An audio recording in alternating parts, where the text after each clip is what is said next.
BJP कार्य समिति की बैठक में मुख्यमंत्री योगी आदित्यनाथ ने कार्यकर्ताओं को संबोधित करते हुए बड़ा बयान दे दिया है। सीएम योगी आदित्यनाथ ने पहली बार लोकसभा चुनाव के नतीजों पर बोलते हुए कहा कि इसमें कोई संदेह नहीं है कि 2024 के चुनाव में बीजेपी का वोट प्रतिशत पिछले चुनाव के बराबर रहा है।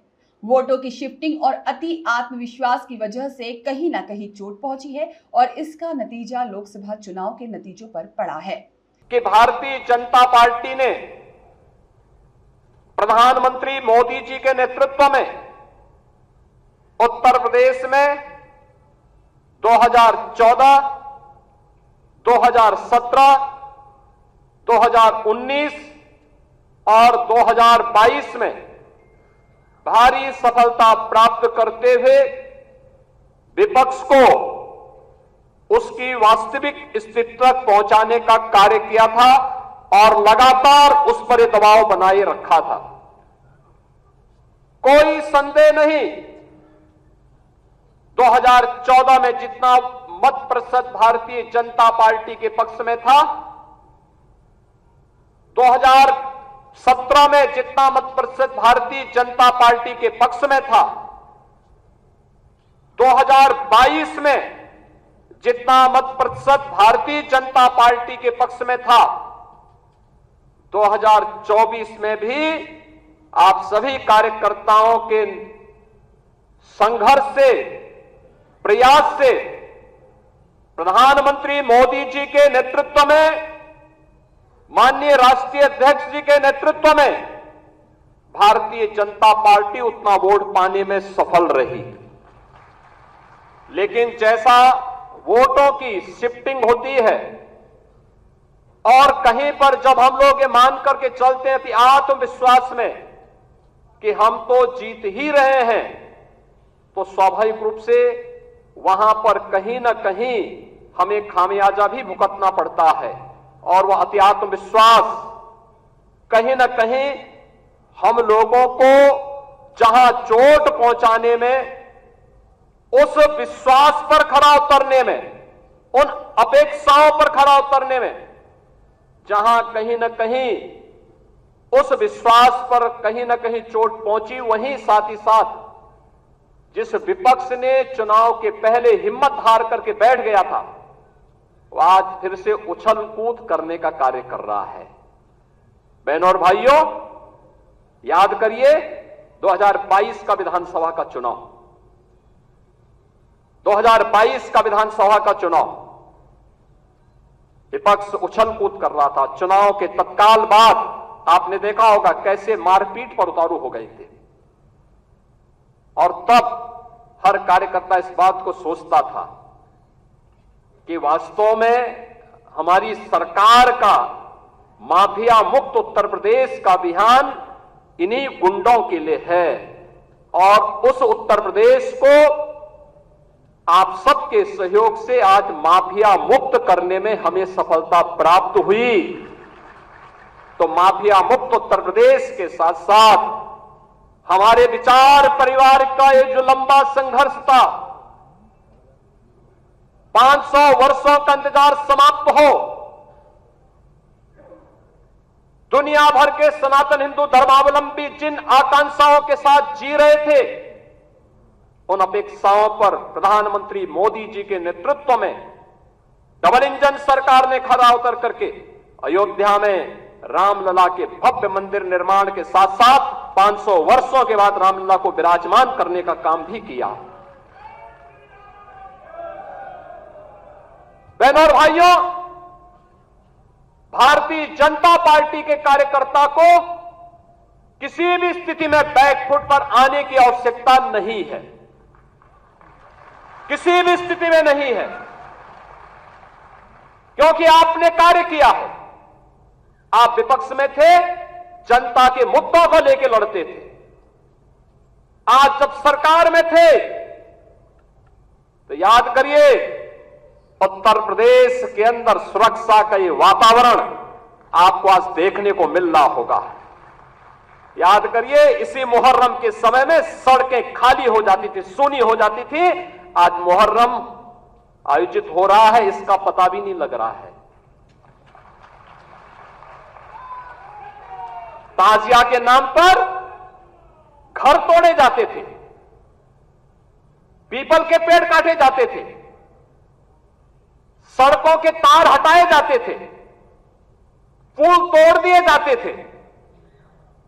आज कहा जाता है किसी गरीब की झोपड़ी नहीं हटेगी। आज कहा जाता है कोई तार नहीं हटेगा। आज कहा जाता है कि सरकार नियम बनाएगी, पर्व और त्योहार मनाना है तो इन नियमों के अंतर्गत मनाओ और नहीं तो अपने घर में बैठ जाओ। ये मनमानापन नहीं चल सकता है। और विधि का शासन कैसे होना चाहिए, सुशासन कैसे होना चाहिए, यह भारतीय जनता पार्टी की सरकारों ने देश के अंदर करके दिखाया है। लोक कल्याणकारी कार्यों का परिणाम कितना हुआ कोई सोचता था? मैं याद है जब देश के अंदर कोरोना की आहट हुई थी, माननीय नड्डा जी राष्ट्रीय अध्यक्ष के रूप में वर्चुअल हम लोगों के साथ जुड़े थे और आपने एक ही बात कही कि देश संकट में है, मानवता संकट में है।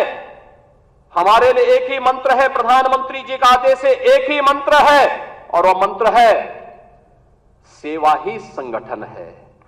ये केवल भारतीय जनता पार्टी ने किया था। मुझे याद है कोरोना कालखंड में केवल भाजपा का कार्यकर्ता या राष्ट्रीय स्वयंसेवक सड़कों पर जनता जनार्दन की सेवा कर रहा था। अन्य किसी भी दल के किसी भी नेता का कोई अता पता नहीं था। कार्यकर्ताओं की बात तो दूर, आपने देश के अंदर 10 करोड़ गरीबों को मकान दिए। उत्तर प्रदेश में 56 लाख गरीबों को बिना भेदभाव के मकान दिए। हमने जो नारा दिया, मोदी जी ने जो नारा दिया कि सबका साथ और सबका विकास, हमने जाति मत और मजहब के आधार पर भेदभाव किसी के साथ नहीं किया। हम आज भी कह सकते हैं हमने किसी के साथ भेदभाव नहीं किया, कोई भेदभाव किसी के साथ नहीं किया। विकास के कार्यों के लिए भेदभाव नहीं किया। ये 80 करोड़ लोगों को फ्री में राशन आज भी मिल रहा है। क्या किसी जाति को मिल रहा है, किसी मत विशेष या किसी धर्म विशेष को मिल रहा है? भारतवासी है उसको राशन मिल रहा है। भारत पहला देश जिसने भूख से मौतें नहीं होने दी, बदहाली नहीं होने दी, आत्महत्या नहीं होने दी, किसी गरीब को सड़क पर भूखों से मरने के लिए मजबूर नहीं होने दिया। लेकिन उस सबके बावजूद भारतीय जनता पार्टी का कार्यकर्ता लगातार कार्य करता रहा। विपरीत परिस्थितियों में अपनी जान की परवाह किए बगैर लगातार कोरोना जैसी महामारी से जूझता रहा और सेवा को ही संगठन मान करके कार्य करने का परिणाम रहा कि जिस महामारी के सामने दुनिया की बड़ी बड़ी ताकतें नतमस्तक हो गई, उसी कोरोना को कहां समाप्त कर दिया मोदी जी के नेतृत्व में। भारत ने सबसे अच्छा परिणाम देकर के दुनिया के सामने कोविड प्रबंधन की एक नई अनूठी छाप छोड़ी। बीमारियों से होने वाली मौत, मुझे याद है 2014 में जब आदरणीय नड्डा जी भारत के स्वास्थ्य और परिवार कल्याण मंत्री बने थे, इंसेफ्लाइटिस के मुद्दे को लेकर के एक सांसद के रूप में मैं उनके पास गया था और उन्होंने कहा कि हम इसमें सहयोग करेंगे। नड्डा जी और मोदी जी के सहयोग से गोरखपुर में एम्स भी बना। आज गोरखपुर का एम्स चालू हो गया, काम कर रहा है। पूर्वी उत्तर प्रदेश और बिहार की, नेपाल की एक बड़ी आबादी अपने स्वास्थ्य सुविधाओं का लाभ प्राप्त कर रही है। और 40 वर्ष से जो बीमारी थी, इस बीमारी से होने वाली मौत 90 से 95% मौतें अनुसूचित जाति, अति पिछड़ी जाति और अल्पसंख्यक समुदायों की थी। आज उस मौत को हम लोगों ने, डबल इंजन की सरकार ने पूरी तरह नियंत्रित किया है। इंसेफ्लाइटिस पूरी तरह समाप्त हो गया है। उत्तर प्रदेश जैसे राज्य में इंफ्रास्ट्रक्चर, एक कल्पना थी, आज आप जाते होंगे आपको 4 लेन की कनेक्टिविटी मिलती होगी। आज आप कहीं भी जाइए, प्रयागराज जाइए, काशी जाइए, लखनऊ आइए, अयोध्या जाइए, गोरखपुर जाइए, पश्चिम के किसी भी जनपद में जाइए, इंटर स्टेट बॉर्डर पर जाइए, आपको लगेगा आज कोई नहीं कह सकता है उसको उत्तर प्रदेश का वासी कहने में संकोच नहीं होगा, क्योंकि उत्तर प्रदेश का इंफ्रास्ट्रक्चर किसी भी अन्य जगह से अच्छा आपको प्राप्त होगा। मुझे याद है जब मैं बुंदेलखंड गया था पहली बार मुख्यमंत्री बनने के बाद, मेरे साथ आज के जल शक्ति मंत्री श्री स्वतंत्र देव सिंह जी थे। हम लोग चित्रकूट में गए। मैंने चित्रकूट में वहां के कार्यकर्ताओं के साथ बैठक की, जनप्रतिनिधियों के साथ बैठक की। रात्रि को मैंने वहां के उद्यमी और व्यापारियों के साथ बैठक की थी। मैंने उनसे कहा, मैंने कहा यहां चित्रकूट में अच्छे होटल क्यों नहीं आ रहे हैं, अच्छी धर्मशालाएं क्यों नहीं बन रही हैं? उन्होंने एक ही बात कही, उन्होंने कहा अगर कोई निवेश करेगा तो डकैत उसका अपहरण कर देंगे। तो मैंने कहा मैं अगली बार तब आऊंगा जब यहां से डकैतों से मुक्त कर दूंगा। और मुझे बताते हुए प्रसन्नता है, आज न केवल बुंदेलखंड चित्रकूट बल्कि पूरा बुंदेलखंड डकैतों से मुक्त हो चुका है, माफिया से मुक्त, डकैतों से मुक्त। आज आप कहीं भी जाते होंगे, क्या काशी, क्या अयोध्या, क्या मथुरा वृंदावन, क्या विंध्यवासिनी धाम, क्या सुखतीर्थ, क्या निमिषारण्य, क्या ये आपकी वैचारिक यात्रा और आपकी आध्यात्मिक विरासत को क्या सम्मान यहां पे नहीं मिला? आजाद देश 1947 में हो गया था। ये काम 1947 में होना चाहिए था, ये कार्य उसके बाद होना चाहिए था। डॉक्टर लोहिया की विरासत को संभालने वाले लोग, जिस डॉक्टर लोहिया ने कहा था कि भारत की पहचान 3 महापुरुषों पर है, उन्होंने कहा था कि भारत तब तक भारत है जब तक भारत के अंदर राम, कृष्ण और शिव की पूजा होगी, तब तक भारत का कोई बाल बांका नहीं कर सकता है। और राम, कृष्ण और शिव की इस परंपरा को क्या इन समाजवादियों ने कलंकित नहीं किया था? क्या अयोध्या को लहूलुहान नहीं किया था? और क्या यही कार्य ये लगातार नहीं करते रहे? मुझे आश्चर्य होता है। राजूपाल की हत्या होती है प्रयागराज में, क्या राजूपाल पिछड़ी जाति के नहीं थे? उमेश पाल की हत्या होती है, क्या उमेश पाल पिछड़ी जाति के नहीं थे? भारतीय जनता पार्टी के विधायक कृष्णानंद राय की निर्मम हत्या हो जाती है, और कृष्णानंद राय के साथ गोलियों का शिकार होने वाले लोग कौन थे? एक रमेश पटेल थे, एक रमेश यादव थे, कोई अन्य पिछड़ी जाति का था। क्या इनको पिछड़ी जाति में नहीं मानते लोग? क्या क्यों नहीं इनके बारे में आवाज उठी? ये आवाज को तभी बल क्यों मिला जब भारतीय जनता पार्टी की सरकार हुई। और आज आप देखते होंगे इन माफियाओं के लिए फातिया पड़ने वाले लोग किस प्रकार से चिल्ला चिल्ला करके फिर से चुनौती देने की स्थिति में आए हैं। और इसीलिए तो हम कह रहे हैं कि मोदी जी ने जो कहा था वो करके दिखाया। सबका साथ और सबका विकास, लोक कल्याणकारी योजनाओं की किसी भी योजना में आप देख सकते हैं, क्या राशन की योजना, क्या मकान की योजना, क्या हर घर शौचालय की योजना, चाहे हर घर नल की योजना, चाहे आयुष्मान कार्ड या किसी भी अन्य योजना में, उज्ज्वला योजना की योजना हो, कोई भी योजना हो, क्या किसी के साथ कोई भेदभाव हुआ? जाति, मत, मजहब के आधार पर, चेहरा देख करके किसी के साथ भी कोई भेदभाव नहीं। ये सारी योजनाएं बिना भेदभाव के हर तबके को दी गई। और हमें आश्चर्य होता है, समाजवादी पार्टी की सरकार के समय कन्नौज के मेडिकल कॉलेज की चर्चा हुई। कन्नौज के मेडिकल कॉलेज का नामकरण बाबा साहब डॉक्टर भीमराव अंबेडकर जी के नाम पे था। समाजवादी पार्टी के तत्कालीन मुख्यमंत्री ने नाम बदल दिया। और इस बार जब मैं वहां गया था, हमारे वहां मंत्री श्री असीम और उन्होंने मेरे सामने इस बात को रखा। हमने उसी दिन कहा कि नहीं, ये बाबा साहब भीमराव अंबेडकर के नाम पर ही मेडिकल कॉलेज फिर से जाना जाएगा। और हम लोगों ने इस मेडिकल कॉलेज का नामकरण उसी समय वहां किया। लखनऊ का भाषा विश्वविद्यालय, क्या मान्यवर कांशीराम जी के नाम पे नहीं था? क्यों चेंज कर दिया गया? ये सब समाजवादी पार्टी की सरकार में होता। दलित चिंतकों और महापुरुषों और सामाजिक परिवर्तन के वाहक उन महापुरुषों को क्या समाजवादी पार्टी ने अपमानित नहीं किया था?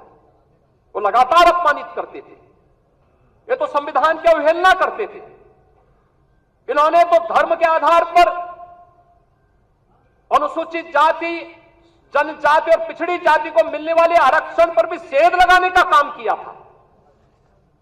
कौन नहीं जानता 2016 में जब समाजवादी पार्टी की सरकार थी, अनुसूचित जाति के नौजवानों की स्कॉलरशिप को समाजवादी पार्टी की सरकार ने रोकने का काम किया था। हम लोग इसको मुद्दा नहीं बना पाए, हम अपनी उपलब्धियों को मुद्दा नहीं बना पाए। मोदी जी के नेतृत्व में पंचतीर्थ बने। नई संसद बनने पर, नई संसद में प्रधानमंत्री मोदी जी देश के पहले प्रधानमंत्री हैं जिन्होंने संविधान की मूल प्रति को अपने सिर पे रख करके नई संसद में स्थापित करने का काम किया था। भारतीय जनता पार्टी संविधान को सर्वोच्च सम्मान देने वाली पार्टी, अनुसूचित जाति, जनजाति और पिछड़ी जाति के अधिकारों को संरक्षित करने वाली पार्टी, लेकिन अफवाह और भ्रम की स्थिति पैदा करके जिस प्रकार से माहौल खराब करने का प्रयास किया गया, ये जानते हुए, दुनिया की ताकतें जानती हैं, ये समाज बिखरा होगा तो आसानी से शिकार हो जाएगा, एकजुट होगा तो बड़ी बड़ी ताकतें इस समाज की ताकत के सामने धराशायी हो जाएंगी। आप इस ताकत को जाति के नाम पर विभाजित करके शक्ति को छिन्न भिन्न करने का जो पाप अभी चुनाव के दौरान हुआ है, हमें उससे सतर्क और सावधान होना होगा। और वहीं से मैं कहने के लिए आया हूं, सोशल मीडिया प्लेटफॉर्म, आखिर आपके पास, सबके पास स्मार्टफोन है, सब लोग स्मार्टफोन पर अपने अपने ग्रुप के साथ काम भी करते हैं, एक दूसरे को मैसेज भी भेजते हैं, एक दूसरे की को शुभेच्छा भी देते हैं।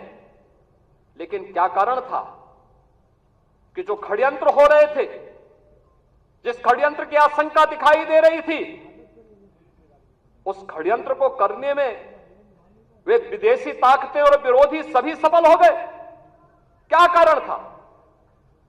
हम लोगों को इसके बारे में जागरूक होना पड़ेगा। आप एक राष्ट्रवादी मिशन के मजबूत स्तंभ हैं और उस राष्ट्रवादी मिशन के साथ जुड़े होने के नाते जहां भारतीय जनता पार्टी कहती है नेशन फर्स्ट, देश पहले है, दल बाद में है और मेरा स्वयं का हित सबसे बाद में है, उस भारतीय जनता पार्टी के कार्यकर्ता को क्या ये नहीं देखना चाहिए कि सोशल मीडिया में क्या कुछ चल रहा है, और उस अभियान के साथ जुड़ना, उसको देखना, उसका खंडन करना और फिर पंचतीर्थ के फोटो,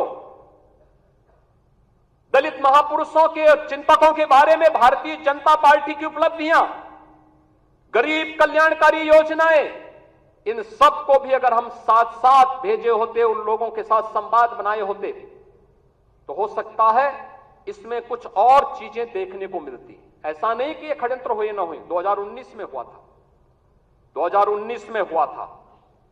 2019 में एक बड़े गठबंधन को उत्तर प्रदेश के अंदर बनाने का कार्य हुआ था और तब आज के हमारे राष्ट्रीय अध्यक्ष तब प्रदेश के प्रभारी के रूप में इस दायित्व का निर्वहन कर रहे थे। याद करिए, तब हम लोगों ने 43% वोट के प्रतिशत को बढ़ा करके 51% करने का काम किया था और भारतीय जनता पार्टी ने सबसे बड़े गठबंधन को धराशायी करने का काम किया था, इसी प्रदेश में किया था। और इसीलिए आज मैं कहने के लिए आया हूं, सोशल मीडिया प्लेटफॉर्म आपके लिए कितना बड़ा उपयोग हो सकता है, यह भी हमें देखना होगा। बहुत सारी ऐसी चीजें हैं जिन चीजों को हमें वास्तविक धरातल पर उतारना होगा और उसके लिए अगर हम प्राण से जुड़ करके एक बार फिर से कार्य करना शुरू करेंगे, कोई कारण नहीं। हमने नगर निकाय चुनाव में सभी 17 की 17 मेयर की सीट हम लोगों ने जीती थी। 17 की 17 सीट भारतीय जनता पार्टी ने प्रदेश के अंदर जीत करके पहली बार भारतीय जनता पार्टी 17 की 17 नगर निगम की सीट जीती थी। सर्वाधिक नगर निकायों की सीट जो जीती थी, सर्वाधिक, यानी 17 की 17 नगर निगमों में भारतीय जनता पार्टी का फुल मेजॉरिटी का बोर्ड बना और प्रदेश के अंदर सर्वाधिक पार्षद भी भारतीय जनता पार्टी के जीते। हमारे महापौरगण यहां पर प्रदेश के अलग अलग नगर निगमों से भी आज यहां पर उपस्थित हुए हैं। हम उस जीत के सिलसिले को, जिस जीत ने विधानसभा को चुनाव भी जिताया, नगर निकायों में भारी सफलता प्रदान कराई, सर्वाधिक चेयरमैन और सर्वाधिक पार्षद भी जिताए और आजमगढ़ और रामपुर के उपचुनाव में भी विजय पताका भारतीय जनता पार्टी ने अपना गाड़ने का काम किया था। कोई कारण नहीं 10 की 10 उपचुनाव फिर से भारतीय जनता पार्टी अपने पक्ष में करने में सफल हो। लेकिन इसके लिए आज से जुड़ना पड़ेगा, लगना पड़ेगा। एक एक कार्यकर्ता को अपना अभियान मान करके फिर इस अभियान के साथ जुटना पड़ेगा और उसी के लिए आपका आह्वान करने के लिए आज फिर हम लोग आए हैं। बहनों और भाइयों, हम 2010 के 10 उपचुनावों के लिए तो हमें अभी से तैयारी करनी ही है, लेकिन हमें इस बात का याद रखना, उत्तर प्रदेश को जो नई पहचान बनी है, उत्तर प्रदेश जो पहले छठी अर्थव्यवस्था थी, आज देश की नंबर 2 की अर्थव्यवस्था बन चुकी है और तेजी के साथ उभरती हुई अर्थव्यवस्था के रूप में अपने आप को स्थापित कर रही है। उत्तर प्रदेश का जो परसेप्शन बदला है, आज आप देश और दुनिया के अंदर कहीं जाते होंगे, लोग उत्तर प्रदेश के नाम पर आपको सम्मान देते होंगे। इस सम्मान को बरकरार रखने के लिए जीत के सिलसिले को फिर से आगे बढ़ाने की आवश्यकता है और उसको बढ़ाने के लिए आह्वान करने के लिए आज आपके सामने माननीय राष्ट्रीय अध्यक्ष भी आए हैं।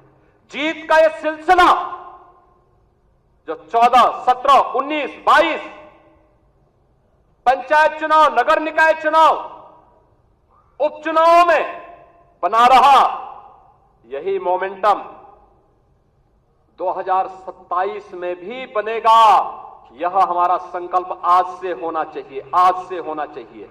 याद रखना, भारतीय जनता पार्टी है तो जिले में हमारा महापौर भी है, जिला पंचायत अध्यक्ष भी है और ब्लॉक प्रमुख भी है, चेयरमैन भी है, पार्षद भी है। और अगर यहां पर कहीं कोई खरोंच आता है तो वहां उसके असर वहां पर भी पड़ने वाला है और इसीलिए अभी से इसकी तैयारी में जुटना होगा। एक एक व्यक्ति को जुटना पड़ेगा, ब्लॉक प्रमुख हो या चेयरमैन, महापौर हो या जिला पंचायत अध्यक्ष, विधायक हो या विधान परिषद सदस्य, लोकसभा के हमारे माननीय सांसद हो या फिर राज्यसभा के माननीय सांसद, इन सबको संगठन के साथ बेहतरीन तालमेल बना करके, संगठन जिसको तय करे उसके साथ खड़ा होकर के प्राणपण से जुट करके कमल चुनाव चिन्ह को विजयी बनाने के संकल्प के साथ अगर हम आगे बढ़ेंगे तो आपका भी सम्मान होगा, सर्वत्र सम्मान भी मिलेगा। और जो लोग उछल कूद करने का कुत्सित प्रयास कर रहे हैं, मुझे लगता है इनको दोबारा उछल कूद करने का अवसर ही नहीं मिल पाएगा। यह हम आप सबको आश्वस्त करने के लिए आज यहां पर आए हैं और इसी विश्वास के साथ मैं आज के इस अवसर पर हमारे नवनिर्वाचित सांसद गण भी यहां पर उपस्थित हुए हैं, केंद्रीय मंत्री भी आए हैं जो केंद्र में उत्तर प्रदेश के हमारे मंत्री बने हैं। मैं इन सभी केंद्रीय मंत्रियों को, माननीय सांसदों का हृदय से स्वागत करता हूं, अभिनंदन करता हूं, उन्हें हृदय से बधाई देता हूं। उनके एक अच्छे कार्यकाल के लिए, उज्जवल कार्यकाल के लिए अपनी शुभकामनाएं भी देता हूं और आप सबकी ओर से, प्रदेश भर से आए हुए हमारे संगठन के इन शिल्पियों और स्तंभों की ओर से माननीय राष्ट्रीय अध्यक्ष जी का मैं प्रदेश कार्य समिति की इस बैठक में हृदय से स्वागत करता हूं, अभिनंदन करता हूं। धन्यवाद। जय हिंद। ब्यूरो रिपोर्ट, सत्याग्रह न्यूज, मध्य प्रदेश। रुक जा।